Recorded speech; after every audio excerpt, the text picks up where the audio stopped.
Hi friends, and a happy Easter to you all. I thought that Easter needs Easter colors, and this was a good time to test out some colors I had gotten from Shinhan. It's from the Shinhan, misspelled, just so that's that, Shinhan PWC line. You can get these colors often in open stock. I got them from a Norwegian art supply store. But you can get the colors in tubes from places like Jackson's. I think they start at like £5 or £6. Or you can get pre-made sets. I bought these paints in tubes, but based on what I could discern as being pastel colors from people like Jane Blundell's list over the pigments and mixes. I've gotten one that has nothing to do with pastel, but a small mistake there, but it works. It works with the set. Everything you have already can be used as a pastel color. You can add white to it, pigment white, titanium usually. Or you can just mix them with more water and you will get the pastel-y effect. But I wanted something just for fun, easy to use straight from the tube. So the colors I've gotten is Jaune Brilliant, Jaune Brilliant number 2, Brilliant Pink, Naples Yellow, Shell Pink, Bright Rose, Purple Gray, Lilac, Lavender, Blue Gray, Horizon Blue, Emerald Green Noah, and Green Pale. Now, they come with pigment information on the tube and also a light fastness rating on the tube. And that's where I am a little bit confused on some of it, because some of the pigments used I would consider as being very stable pigments, but they've given them light fast ratings of 2 instead of 3. For instance, like the Jaune Brilliant has cadmium orange, pigment 20, pigment orange 20, pigment yellow 74 is Monosa yellow, or usually called Hansa yellow, according to what I found. I would have thought that both of those were very stable pigments. Usually everything from cadmiums tend to be very stable. The Jaune Brilliant number 2, again made with cadmium orange. The Naples Yellow is made with cadmium yellow medium. Brilliant Pink is made with quinacridone maroon. All of these are mixed with titanium white, but I don't really understand how adding titanium white would offset the normal light fastness of these pigments to such an extent. The one I fully understand as being problematic with light fastness is Bright Rose. It's just made from a dye. It's made from basic red dye. Anything with dyes tend to have no light fastness, but works well for sketchbooks and not for something you're gonna sell. I wouldn't be upset about giving it away with the information that it's not gonna last forever. There's also a lot of phthalos in this set, like the blue gray is a phthalo blue. The horizon blue is also mixed with a phthalo blue. And both of the emerald green Noah and the green pale is made with phthalo green, which makes me feel a little bit unsure again about the light fastness. I would usually have said that all of these things have good light fastness, have top light fastness, but not in what they've told me here. The lavender is mixed with cobalt blue, ultramarine violet, and again a titanium white. It's a beautiful purpley leaning, but again, all of those pigments I would have thought would be good, and this one has to. This one is the only one who has a fairly has the higher light fast rating, while all of the other ones has 2. The bright rose having 1, should probably not have any. The swatches, from swatching it, they don't move a lot. There is some surprising granulation from... Sorry, someone just came into the room. There is some surprising granulation in some of these mixes. I'm not used to paint dyes. I'm used to pigments. So the bright rose does have some granulation. It does deposit pigment into the paper, and it's quite pretty. It was also quite pretty to paint with.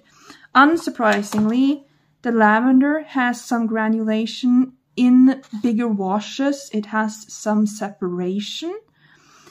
But the weirdest thing is, on this paper, there seems to be some granulation in the blue-gray, which is made from the phthalo blue.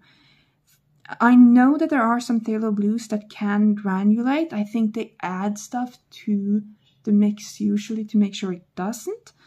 But there is some granulation, very faint, in blue-gray. Otherwise, the paints act the way you would think they do when they're mixed with white. Some have clearly a lot more white in them. You're gonna have to change out your paint water quite often, but apart from that, they worked out well to paint with. I've filled my own full pans. They filled easily. There wasn't a lot of separation, binder separation, so it was a fairly easy fill. You see some have cracked. None of them have dried out to a point where it's difficult to work with them. They're easily rewettable. That goes for all of the ones that I have. I don't know for the rest of their line because I only have these colors. So, to test out how they paint. Alright, we've changed the camera angle. Okay, so basically this is done only with the colors from the set I have. I've mixed what I could to darken the colors to get somewhat more shady colors, but it's hard to mix and darken a pastel set.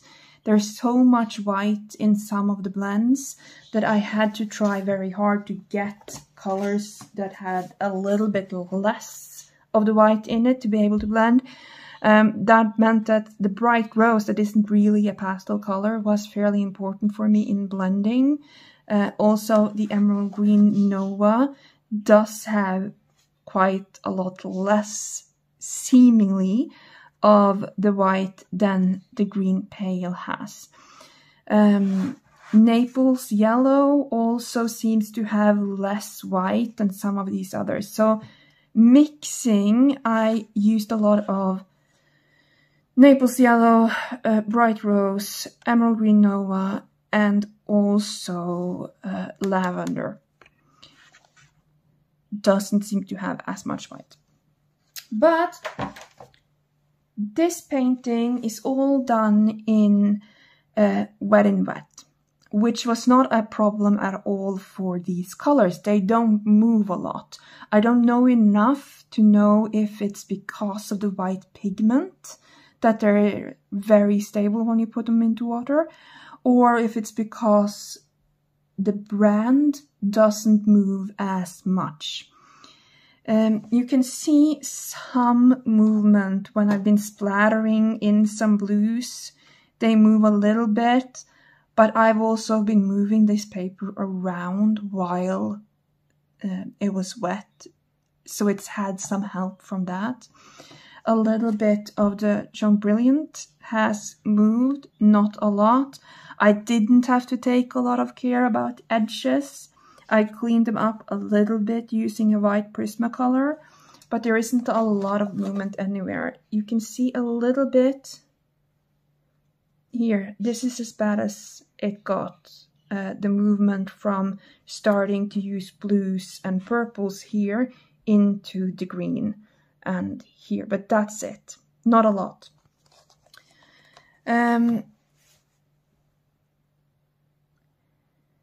Color-wise, you're getting something that you can use as a close to a primary palette. You can mix the bright rose to become warmer, but you're mixing with a non-light fast color at all to do it. I would recommend to just use these from the tubes and not mix that much. With the added white pigment, I found that mixing too much would make the colors muddy and murky very quickly. You very quickly lose the color you're hoping for. But all in all, these were very fun colors to play with. The fact that they didn't move around as much was a bit helpful for me in adding textures and shadows. I didn't have to care about making sure that anything was dried. I didn't pull out my hairdryer once to dry this. You can layer them decently enough depending on what mixes you have and how much, I would say, how much white is in them. Layering the ones that has a lot of white in them seemed more difficult, but still doable. They're all fairly opaque, but some are more translucent. All in all, these are just fun paints. These are, I can't speak for the entire brand. I can say what I feel about the pastel tinted colors. They are just a fun paint. They're not what I would say, they don't feel as high-end as a Daniel Smith paint or a Schmincke paint going on the paper. They feel slightly more like a gouache because of the amount of white. You can use them in very wet washes and then get another experience. But because they're so opaque, you can also just go in with a ton of color very quickly and not have to worry about layering. You can just do what you want. They were fun paint. I have a few card packs that I've been using also, just pre-lined watercolor cards that I've been using to do some Easter cards with this. For a fun paint, they're very inexpensive, and I'm going to enjoy keeping on using them. Bye, friends!